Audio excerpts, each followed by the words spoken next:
नमस्कार। देखिए, air pollution topic तो बहुत बड़ा है ना? लेकिन एग्जाम में ना कुछ खास कॉन्सेप्ट्स हैं जो बार बार पूछे जाते हैं। तो चलिए अगले कुछ मिनटों में हम इन्हीं जरूरी फैक्ट्स को एकदम आसान तरीके से समझते हैं। तो हमारा प्लान क्या है? सबसे पहले हम जानेंगे कि ये पोल्यूशन आता कहाँ से है। फिर देखेंगे कि पोल्यूटेंट्स कितने तरह के होते हैं, ये बनते कैसे हैं और हाँ, मौसम का इन पर क्या असर होता है। और आखिर में हम डिकोड करेंगे एयर क्वालिटी इंडेक्स यानी AQI को। तो चलिए शुरू करते हैं। चलिए सबसे पहले और सबसे बेसिक सवाल से शुरू करते हैं, आखिर ये पोल्यूशन आता कहाँ से है? मोटे तौर पर देखें तो इसके दो ही मेन सोर्स होते हैं। एक तरफ तो है नेचुरल सोर्सेज, मतलब जो कुदरती हैं, जैसे ज्वालामुखी का फटना या जंगलों में आग लगना।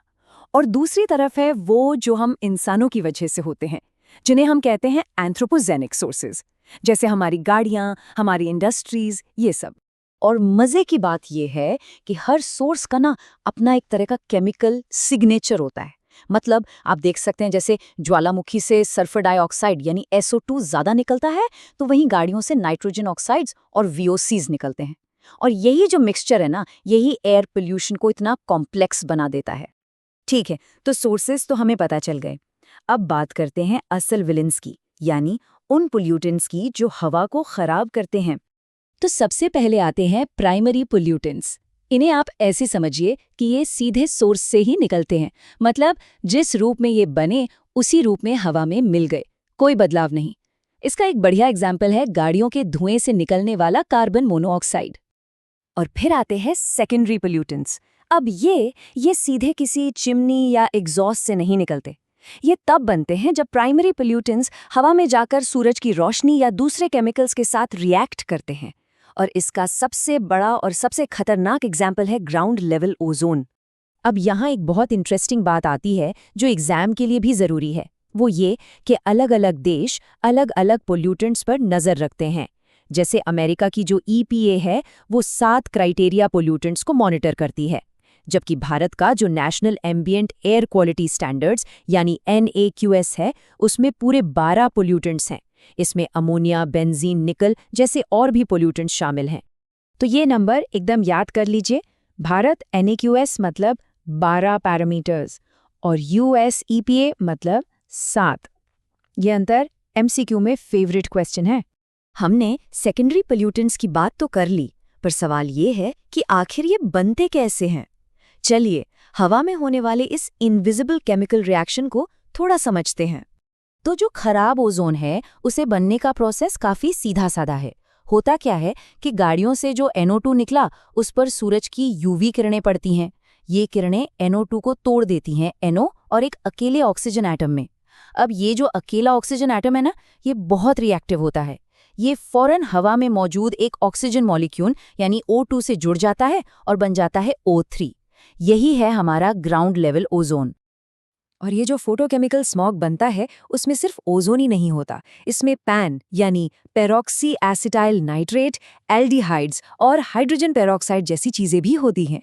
इसमें से पैन पर खास ध्यान दीजिएगा, ये एक लैक्रिमेटर है, मतलब इससे आंखों में बहुत जलन होती है और ये पौधों के लिए भी बहुत टॉक्सिक है। पता है, हर पोल्यूटेंट की हवा में टिकने की उम्र अलग अलग होती है। जैसे SO2 कुछ ही दिनों का मेहमान होता है और फिर खत्म हो जाता है। लेकिन जरा CO2 को देखिए, ये दशकों यहाँ तक कि सदियों तक हमारे एटमॉस्फेयर में बना रह सकता है। और यही वजह है कि इसका जो असर है वो इतना लॉन्ग टर्म होता है। अच्छा, तो ये पोल्यूटेंट्स हवा में बस एक जगह खड़े तो नहीं रहते हैं ना? यहीं पे मौसम का रोल आता है। आप मौसम को एक बहुत बड़े मिक्सर की तरह समझ सकते हैं, जो तय करता है कि ये पोल्यूटेंट्स कहाँ जाएंगे, फैल जाएंगे या एक ही जगह जमा हो जाएंगे। यहाँ कुछ मेन वेदर फैक्टर्स हैं जो पोल्यूशन पर असर डालते हैं। हवा की रफ्तार, टेम्परेचर। लेकिन एक चीज पर खास गौर कीजिए, मिक्सिंग हाइट। ये क्या है? ये हवा की वो ऊंचाई है जहां तक पोल्यूटेंट्स ऊपर उठकर फैल सकते हैं। अब सोचिए, अगर ये मिक्सिंग हाइट कम हो जाए तो क्या होगा? सारे पोल्यूटेंट्स एक छोटी सी जगह में फंसकर रह जाएंगे और नतीजा, हवा की क्वालिटी बहुत ज्यादा खराब हो जाएगी। तो अब सवाल ये उठता है कि इतनी सारी साइंटिफिक जानकारी, ये PM 2.5, ओजोन, ये सब आम लोगों तक कैसे पहुंचाया जाए? यहीं पर एंट्री होती है एयर क्वालिटी इंडेक्स की, जिसे हम सब AQI के नाम से जानते हैं।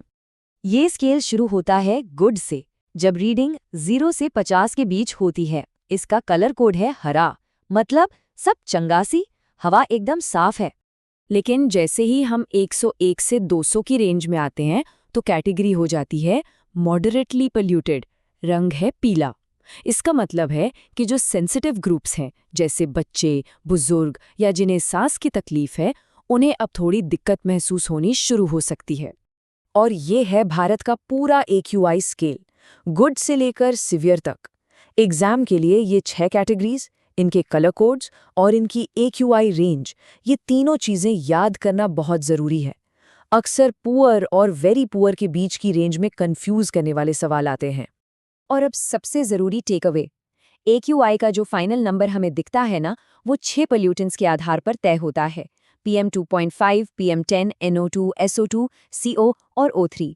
और नियम ये है कि इन 6 में से उस दिन जिस एक पोल्यूटेंट की भी रीडिंग सबसे ज़्यादा खराब होगी, वही पूरे दिन का AQI नंबर बन जाएगा। मतलब अगर बाकी 5 गुड कैटेगरी में हैं, लेकिन एक वेरी पुअर में है, तो AQI वेरी पुअर ही दिखाया जाएगा। तो हमने पूरी कहानी देखी, कैसे पोल्यूशन सोर्स से शुरू होता है, हवा में केमिस्ट्री के जरिए बदलता है और फिर AQI के नंबर और रंगों में हम तक पहुंचता है। ये सब हमें एक बड़े सवाल पर लाकर छोड़ देता है, ये जानते हुए कि सिर्फ एक अकेला पोल्यूटेंट भी पूरे दिन की हवा की क्वालिटी को खराब या गंभीर बना सकता है, तो फिर पोल्यूशन को कंट्रोल करने के हमारे तरीकों पर इसका क्या असर पड़ना चाहिए? क्या हमें किसी एक विलेन पर फोकस करना चाहिए या सब पर एक साथ? सोचिएगा जरूर।